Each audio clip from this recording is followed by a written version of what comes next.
आज की इस वीडियो में आपको बताने वाले हैं कि आप धनिया की खेती से अच्छा खासा मुनाफा कैसे कमा सकते हैं। तो बहुत सारे किसान भाई परेशान रहते हैं, उनको सारी जानकारी एक जगह पे नहीं मिल पाती है। तो आज की इस वीडियो में संपूर्ण जानकारी देंगे आपको कि आपको कौन कौन सी वैरायटी के बीज लाने हैं, खेत कैसे तैयार करनी है, खरपतवार कैसे नियंत्रण करना है, कौन कौन से खाद डालने हैं, सिंचाई प्रबंधन कैसे करना है। तो सारी जानकारी इस वीडियो में आपको मिल जाएगी।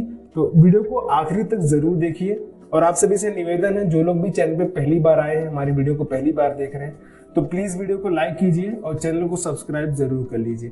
तो बिना देरी के चलिए आगे बढ़ते हैं। आपको मैं स्टेप वाइज सारी जानकारी दे दूंगा, स्टार्टिंग से लेकर एंड तक कैसे आपको अपनी धनिया की खेती करनी है। उसके साथ साथ किसान भाइयों आपको बताऊंगा कि 1 एकड़ खेती में आपको कितना लागत लगने वाला है, कितने टाइमिंग उसके ऊपर जाते हैं और कितना ज्यादा आप प्रॉफिट कमा सकते हैं 1 एकड़ खेती में। तो सबसे पहले हम आपको जलवायु के बारे में इसके बताएंगे कि हर एक सीजन में से खेती करते हैं। तो अगर आप ठंडी में कर रहे हैं तो उसके लिए आपको अलग से वैरायटी की बीज लानी पड़ेगी। उस हिसाब से मात्रा भी घटती बढ़ती रहती है। तो अभी जो गर्मी की शुरुआत होने वाली है धीरे धीरे, उस समय भी आपको अच्छा खासा प्राइस मिल जाता है। अगर इस टाइम पे अगर आप धनिया की खेती करते हैं और उसकी देखभाल अच्छे से करते हैं तो 2 महीने में अच्छा खासा मुनाफा आप ले सकते हैं। तो फरवरी से लेकर मार्च के बीच में आप ऐसी कभी भी खेती कर सकते हैं। गर्मी आते आते आपकी फसल तैयार हो जाएगी। उसके बाद बात करेंगे कि मिट्टी कैसी चाहिए होती है इसके लिए। कोई भी मिट्टी है अच्छा खासा पैदावार दे देती है, क्योंकि 1-2 महीने में आपकी फसल तैयार हो जाती है। बस आपको कौन सी वैरायटी आप ला रहे हैं वो ज्यादा इंपॉर्टेंट है। तो धनिया की सबसे अधिक उत्पादन आपको लेनी है तो उसके कुछ हाइब्रिड वैरायटी हैं, उन्हें आप नोट कर सकते हैं, जैसे कि कैलाश कैरिब, साइन ब्रांड रुचि, नामधारी सुरभि, बॉम्बे सुपर या अंकुर नूतन। जो वैरायटियां हैं हाइब्रिड वैरायटी में आती हैं, इनकी मात्रा भी कम लगती है। अगर मैं आपको इसकी मात्रा के बारे में बताऊं तो आप 8 केजी बीज लाके 1 एकड़ खेती में आप आसानी से इसकी बुआई कर सकते हैं।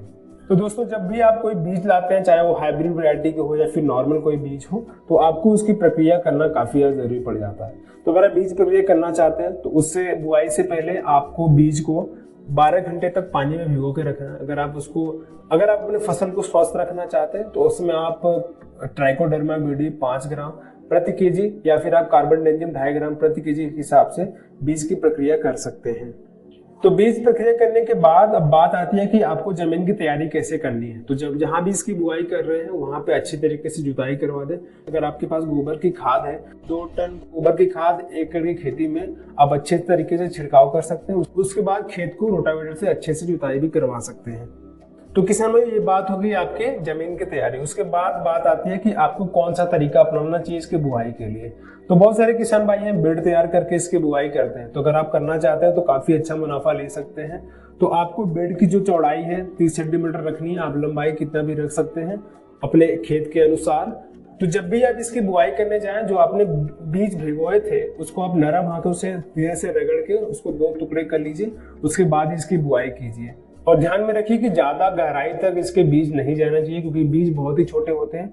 आप 2 से 4 सेंटीमीटर ही रखिए इसकी गहराई, क्योंकि अधिक अंदर जाने के बाद वो अंकुरण ठीक से नहीं ले पाते हैं।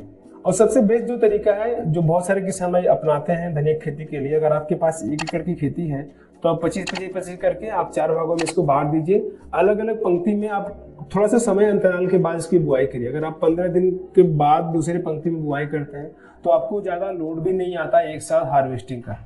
तो ये कुछ बात हो गई बुआई के तरीके के बारे में। अब उर्वरक प्रबंधन आपको कैसे करना है उसके बारे में बात करेंगे। तो बुआई के समय पे आप कुछ खाद है उसको आप डाल सकते हैं, जैसे कि urea 15 kilogram, single super phosphate 90 kilogram, muriate of potash 15 kilogram हिसाब से आप इसको अपने खेत में दे सकते हैं।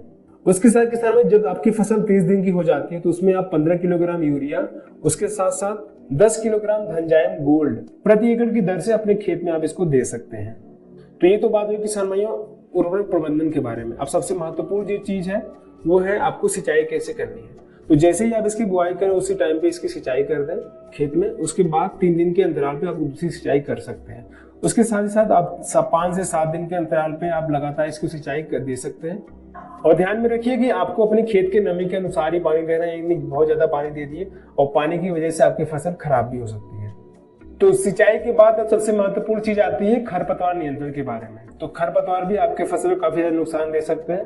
तो अगर आप बड़े पैमाने पे खेती की है तो आप मजदूर लगवा के इसमें जो निराई गुड़ाई करवा सकते हैं, या फिर खुद से ही 15 से 20 दिन के अंतराल पे इसमें निराई गुड़ाई बहुत ज्यादा आवश्यक रहती है। तो किसान भाइयों, ये थे सारे स्टेप्स जो मैंने आपको बताए हैं। अगर आप इसी हिसाब से खेती करेंगे तो आप डेफिनेटली अच्छा खासा अपने खेती में मुनाफा ले सकते हैं। तो अब बात निकल के आती है कितना ज्यादा हम लोग इससे प्रोडक्शन पाएंगे, कितना ज्यादा हमें प्रॉफिट होगा। तो किसान भाइयों, 2 महीने की खेती होती है, 35 से 40 दिन में इसकी हार्वेस्टिंग शुरू हो जाती है।